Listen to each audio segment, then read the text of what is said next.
We're in the year of 2023, needless to say that a year ago, the whole world started to be astonished regarding the war in Ukraine. And initially, everyone thought the war should be ending very soon, hopefully by the end of the year of 2022. However, fast forward, this is not really the case. As a matter of fact, after the leader between the two countries, one from China and one from Russia, met up in Moscow, right now, it is safe to say that we don't see any ending point for the war in Ukraine at this moment. But meanwhile, this war has not only caused this economic devastation around the world, and also has raised a major concern, particularly related to the countries in Southeast Asia. For example, did you know that more Russians today, because of the war, and also the Ukrainians, flooded to many countries in Southeast Asia, for example, in Indonesia? Now, their presence in this country caused a firestorm, not just politically and socially. So that's why in this episode, we need to talk about those Russians and Ukrainians. They flocked to Bali or flocked to Indonesia and tried to change some of the questions or the stability of the country. Well, ladies and gentlemen, it's my great honor to invite our distinguished speaker, which is Joe Rachman. Now, Joe is a freelance journalist now covering Indonesia and ASEAN stories. Well, Joe, and welcome to The Missing Piece. Thank you so much. It's a pleasure to be here, and I'm really looking forward to the opportunity to chat about my piece a little bit more. Well, Joe, the pleasure is all mine. Again, as we mentioned before, initially when I discovered you, because this amazing article that you wrote, which is entitled, Russians Flock to Bali to Avoid War as Locals Grumble. Now, before we talk about the attitude and the reaction from the citizens in Bali, I wanted you to help us to understand. At this moment, we know that Bali has been considered one of the most popular tourist spots in Indonesia. But you are located in Indonesia, so Joe, help us to understand what is the current economic situation and also the political situation in Bali today. Yeah, of course. So, yeah, as you are completely right, Bali has long been an enormous centre of tourism for Indonesia, even globally. It's seen mass tourism for decades now, really, I believe since the 80s and 90s. And that also, that also means that the pandemic was very hard for it, because obviously tourism completely collapsed during that period. And so the economy of Bali, the economy of Indonesia was hit pretty hard by the pandemic, but Bali particularly, because it was so dependent upon foreigners visiting for income. But equally, I think it's worth emphasizing that, like a lot of places which have seen the rise of mass tourism, be it, Barcelona, for example, or Rome, or, various other examples across the world, the real influx of, millions of tourists every year. Locals are often very happy for the economic benefits, but then it can bring problems and tensions as well. There's the inevitable thing that tourists aren't always the best behaved people. They want to go out, they want to party, they want to drink. That's fine, but if it's your hometown and that's happening every night, maybe it gets a little exhausting. And it can, put pressure on local services and infrastructure. So, for example, people are very worried about the traffic in Bali. Partly some of it is just reckless driving by tourists. So there's this, people turn up, hire a moped, hit the roads. Maybe they don't really know what they're doing. And even if they do, they don't necessarily know or follow the local laws, like laws on wearing a helmet. But even then, just the sheer crowds. If you go to, for example, Ubud, where I am currently, it's a big tourist spot in the middle of Bali. It is the streets. The streets are not designed to deal with the amount of traffic and people going through it. Like, you have to wade your way through the streets in the evening almost. I think that what Bali's been dealing with is a classic dilemma of big tourist spots, which is that the economic benefits come in, And this is very good, especially in developing countries. It's nice to have richer foreigners paying quite a lot more than, and also it's good for the government. It brings in foreign exchange often, which is very useful on a sort of more macro level. But then it's got these problems of balancing local interests against tourist interests, and that's something which a lot of countries have struggled with, I think. Very good, Joe. Again, I want to go back to the article because, again, the title of the article is Russians Flock to Bali to Avoid War. Now, we know that within the article, you also mentioned that the Bali governor asked the central government of Indonesia to stop what we called visas on arrival, particularly for the Russians. And now help us to understand, by having the Russians in Bali, how did they have changed the social order completely? And why did the governor in Bali stop them coming into this popular tourist spot? What are the reasons behind that? I think there's two things to say here just before we get underway. I mean, I don't think they've changed the social order completely. I think it's, as I was saying, these are quite old problems. It's just the particular circumstances have given them a new urgency. And equally, so far, the governor hasn't been able to stop Russians getting visas on arrival. That's in the hands of the central government, which isn't too keen for it. So to my knowledge, if you're Russian, you can still land in Denpasar airport and immediately fill out a form just on landing and immediately get a 30-day visa for the country, which you can then extend for another 30 days to 60 days. But yeah, what's happened is the Russians have been in Bali for a pretty long time. Like they're a big tourist group. They're not the biggest, but there's long been a presence here. And there's some, like a lot of like the Australians and and other groups from other countries. Some of them have, really fallen in love with Bali and settled. So there's various legal ways to do this. Residency visas and the like, which are often, or retirement visas, which are often tied to being able to prove certain levels of assets or investment. And then there are less legal or grayer or frankly illegal ways to do it. The grey ways, there's certain visas which I think B211As can give you pretty extent, will let you stay in Indonesia for pretty long periods of time. And there's kind of a lot of people will do that and work off their laptops, work remotely, which haven't caused too many problems. I mean, it's a little grey, but I've also talked to people who said that visa officials told them that this was okay to do. And then there's other shadier or possibly illegal ways to do it, where you can walk down the street in Bali and see ads for quote unquote visa fixers you will go in, that you will pay a fee and they will come up with a visa for you. How legal that is, they probably know someone who knows someone, is the sort of situation. So, but what's happened, so there's been tensions around this before, but what's really happened here is that, Russians have just been one group amongst many, but because of the war, a lot of Russians want to leave Russia in a hurry for fairly obvious reasons. The really big wave of Russians arriving came after September, I believe, when Russia introduced potential conscription for young men. So suddenly, if you're unlucky, you might get a knock on the door or have a government official, literally grab you on the streets in some cases, I believe, and say, right, you're in the army now, you're going to Ukraine. Obviously, there's quite a lot of people who really don't want to do this. So they've gone to Russians have gone to all sorts of places. You can find them in Armenia, like in far bigger numbers than in Bali. Actually, you can find them in Mongolia. You can find them in Europe. You can find them in Argentina. There's so many Russians in Argentina now that there was a very funny story about the problems of finding Orthodox Russian priests to christen your children there.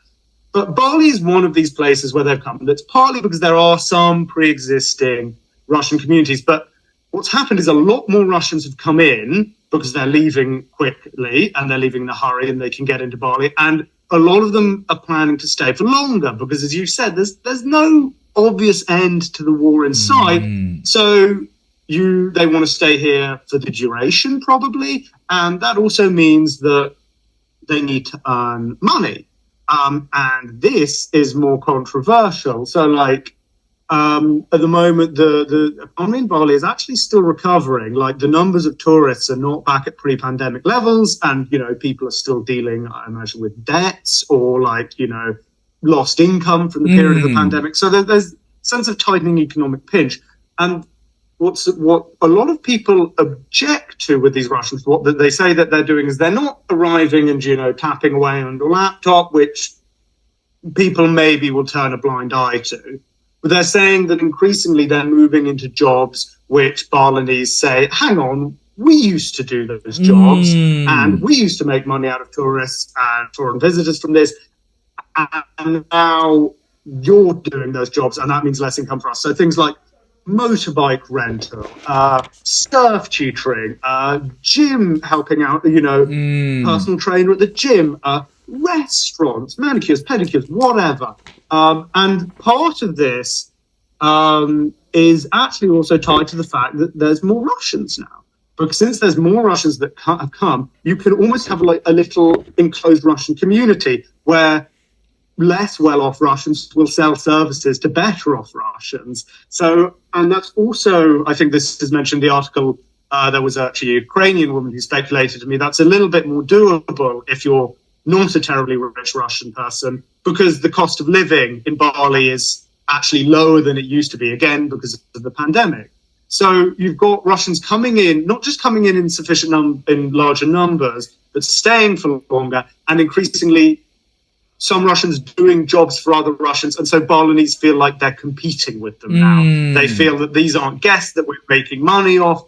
They feel like these are now someone who's I have to compete with in the job market. And that's really changed the dynamic, I think. Well, Joe, again, it's interesting that in the article, but again, I want to ask one more question before we move on to the next topic. Sure. You mentioned that right now it's almost in this competition between the Russians and the locals in Bali. But in reality, the Russians, they know, number one, they're the outsiders of the territory. But number two, they never thought about owning this place before, right? So in other words, let's just say, if the Russians, they understood those two principles clearly, I don't see any problem with it, because we know that, again, by having those migrants or by having those international citizens, as long as it boosts the domestic economy, as long as it helps the domestic economy, what's the problem of coexisting? What is the problem of living together and making the place more prosperous or more attractive? I have a degree of sympathy with that view. I think I joked to another journalist that I was chatting to that if I was running this story in the UK and it was about locals in some town who aren't terribly sure about all the Polish people who have turned up and are now working as plumbers, people might be less sympathetic. It's a complicated issue. I think that like people, I think inevitably always feel a little possessive towards their own homeland. They go, we were here first. This is where I live. This is, you know, you've come in. There's this idea to an extent, maybe not even a guess, but there's an expectation that you're living a little bit more in my world, so I expect you to adapt to me. On the other hand, I talked to some, so it is understandable that the Russians, there is evidence that migration can indeed boost the economy. Migrants come in, they're not only competing for jobs and services, but they're consuming them as well. I mean, you can have a debate if the Russians are just consuming services from other Russians. Maybe that is attenuated, but I think we can be sympathetic to those arguments. And equally, I can be sympathetic to, like, the Russian guy, Anton, who I talked to, who said, look, I need to make a living. I don't actually make that much money. It's really difficult to get an Indonesian visa properly. I don't have enough money for that. And there's other Russians in a situation like me. And, some of them have wives and kids. They need to make a living. Okay, fair enough. But then equally, there's, I think, the Balinese point of view, and indeed a point of view I heard from a couple of better off Russians who have actually one better off Russian in particular who had managed to get himself an investor's visa say, well, you could go anywhere in the world actually, but you could go to Europe, which would offer you asylum potentially, but you've come here, and equally I think that, and if you're working here, there's a little bit of a sense of my house, my rules, and equally I think that one of the people I talked to, Nilu Jelantic, a Balinese businesswoman, she's quite famous. She's an international shoe designer, apparently. And as she put it, like, if I go abroad, she says, I'm married to a Frenchman. If I go to France and I want to set up a business there and I want to sell my shoes or even just do a short business trip, I have to go through a lot of, bureaucratic process. And I do it. I do it all properly.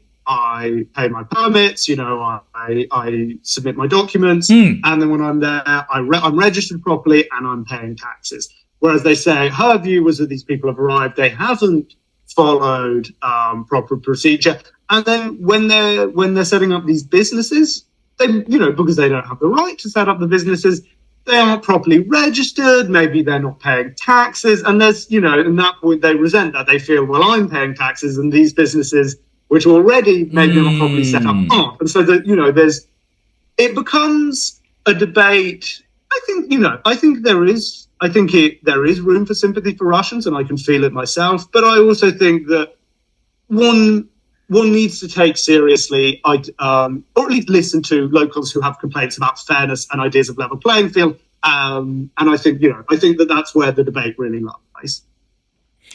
Well, but Joe, here's another question is, why can the central government in Indonesia offered a legality advice or offered a legal path for the Russians and the Ukrainians to stay in Bali or open up the business? I mean, again, we understand it's frustrating that for the locals to face the dilemma to say, hey, listen, those people are running businesses illegally and where they have to pay it under the table.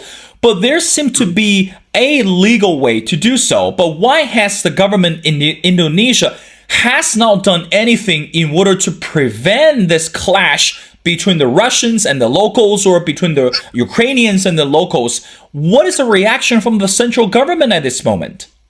I think that's a very reasonable question. I mean, actually, again, when I was talking to Nilu Jelantic, one of the things she was saying is that the government needs to step up and provide, nice, clear rules to make this regular. She says, not just the people setting up visas, but the people tapping away on laptops. I think there's a quote in the article. She says, I don't want the police grabbing you out of a cafe the moment you open your laptop. But equally, we need some sort of system to make this more regular, more legally clear, register them to pay taxes, all of these things, and, have a proper system in place. I think that the government really, I don't think, has stepped up for this properly. There was an idea of rolling out a digital nomad visa. It was supposed to go out last year, and now it's supposed to come out this year. And that idea was floated a lot during the pandemic, when a lot of people came to Bali to work remotely because, hey, pandemic was a big push for these things. But it's not. It doesn't look actually very what they promised it would be. It's actually just gives you the right to reside and I think work. Reside in Indonesia and work for foreign companies remotely, not, as far as I can tell, not actually set up a local business, if you can prove a few bureaucratic hurdles and if you have about $140,000 in your bank account. So it's actually just a visa. At that point, it's not really a visa for average workers. It's a visa for pretty rich expats. They have something pretty similar already called retirement visas, where if you're over 55 and you can prove certain levels of assets or regular income, you can retire here and have a rolling visa to live luxuriously. So I think that that's a real missed opportunity. And I think it is worth saying that, Indonesia is a country where it is hard to get a work visa. It is hard to get residency. It's bureaucratic. It's slow. There's there's sort of protectionist elements to this. People are often suspicious of foreign workers if they see them as competition. There's examples in other sectors which I could talk about if you're interested. And it's not always, and theoretically, some of these Russians could potentially try and claim refugee status if they're eligible for conscription. There's a whole series of conditions around this but I'd imagine that some of them could make the claims. But Indonesia is not really used to taking in refugees. So at the moment, I think that this is a country of 274 million people. And there's like 20,000 refugees total in Indonesia. If you take the Rohingya crisis has been really interesting actually on this point. So there are a lot of Rohingyas who often actually not leaving Myanmar directly. They'll be leaving refugee camps in Bangladesh because the conditions are very bad there.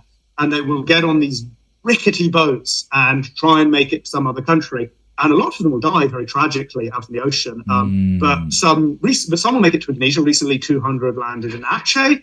And it's very, local people have been kind to them. They rescued them. And there is support provided for them, but they don't actually have the right to work, which is a real problem because they need to work to live. And there's, I believe, currently a total of 900 total Rohingya refugees in Indonesia. So it's not a country with a great deal of experience or, frankly, a great tradition of dealing with refugees, or let alone dealing with large-scale migration of foreign workers. It's much more used to Indonesians going abroad to work, frankly. That's right, Joe. Now, I want to move on our topic with to the next level, which is the social media. Again, within the article, you also mentioned the Indonesians or the locals in Bali that they use the social media to express their anger, frustration towards the current situation. Now, my first question, Joe, is what is the purpose of bringing the story or bringing their emotional vulnerabilities onto social media? Again, is that the main mechanism to attract international attention or to draw international sympathy? That's number one. Number two is how effective is it today for people to use social media, particularly in this case? What do you say to that, Joe? I think the social media is for themselves. A lot of this stuff is in Indonesian. You can't read it you won't be able to access much if you're only speaking English I think, Indonesia is a country with, it's a pretty young country. The average age is about 29. It's got very high levels of digital penetration, especially in places like Bali. And people, they're massive fans of using social media. People post, like everywhere. People post on it constantly. But to give you a sense of quite how much people can put on social media, there's currently some corruption cases in Indonesia where evidence is being used where the kids are posting, the kids of the officials are posting pictures of them living very extravagant lifestyles, and people going, wait, hang on, what's your parents' salary supposed to be? How can you afford that? So a lot of stuff goes onto social media in Indonesia.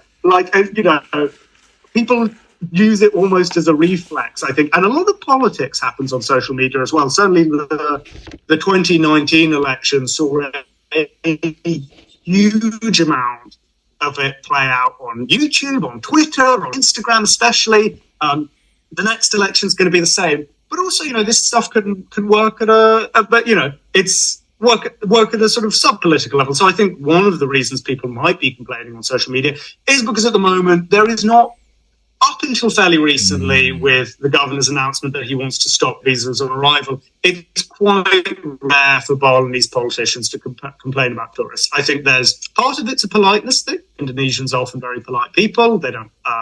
But I think also, there's an element of cold hard cash. That's a very, very profitable industry. You don't want to make tourists feel unwelcome, and so I think that social media, so there's not a great amount of political discourse on it. Social media was the place where a lot of these complaints could play out. But as I said, it's it's like, you know, it's like how you might complain to your friends over a drink in a bar, or, you know, just sitting around. Like people use it on a very just everyday level. And so there's that. And then the final element I'd point out is that a lot of people might see bad behavior because foreigners, not just Russians, but for all stripes, have put it on social media themselves.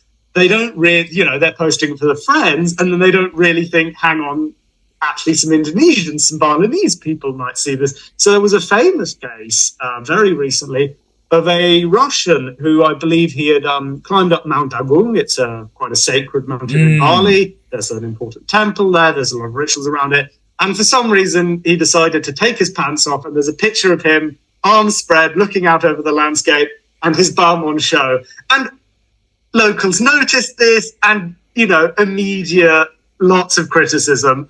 He's since taken it down. He's apologized very profusely. Actually, Nilo Jelantic was one of the people that organized him to apologize and take part in a religious ceremony, which sets things right. He's still going to be deported, I believe, but he will have the right to come back in. And Nilo Jelantic said she would like to see him come back again and maybe talk to some other tourists about not what to do. But so, you know, that's a slightly long answer, but which I've given you with many side tracks. But to give it three things: one, a lot of political discussion happens on social media in Indonesia. Two, just a lot of people just live their lives on social media in Indonesia. And three, it's a way that people can see what foreigners are up to, and share it with each other and complain about that, because the foreigners are also on social media all the time, because, you know, you've gone to Bali, you want to put a photo up for your friends for the gram so they see where you've been. And I think that there's perhaps like what I would also think is worth considering is that people talk about how social media has problems of virality and problems of accentuating conflict sometimes. So, you know, it's now, obviously, if you see someone doing something inappropriate or disrespectful, like, you know, not just this, like driving recklessly, arguing with a cop, being rude to a local, it goes viral. And so it can create this thing where it's very easy to have lots of perceptions of these people, of foreigners behaving badly, and particularly Russians behaving badly, because I think, you know, these things snowball. So it can create people's main impressions of what's going on come from social media. Certainly, like, I've asked people about this, and the first thing that they cite is social media sometimes. And so that's interesting. It can be a way to, you know, let off steam and raise issues, but I think it can sometimes maybe have a distorting effect. I don't want to be too categorical. You know, I'm not Indonesian. I've done some reporting and I've talked to some people, but it's something that I think is worth considering, maybe. Well, Joe, I think the one thing we learned is the smart thing to do is just be careful about what we are sharing via social media. Again, not only that today social media serve as a platform to really expand our friendships around the world, and also help us to understand some of the social and political agendas also around the world today. Well, ladies and gentlemen, it's my great honor to speak to Joe Rachman. And again, Joe is a freelance journalist now covering Indonesia and ASEAN stories. I strongly encourage everyone to go on social media to follow Joe, and also with his latest article, which is entitled Russians Flock to Bali to Avoid War as Local Grumble. Joe, it's been a pleasure speaking to you, and thank you so much for taking your time to be on the show. We'd love to have you back on the show as we continue to follow this political and social and cultural changes, not only in Bali, but also around the nations in Southeast Asia. Thank you so much for doing this.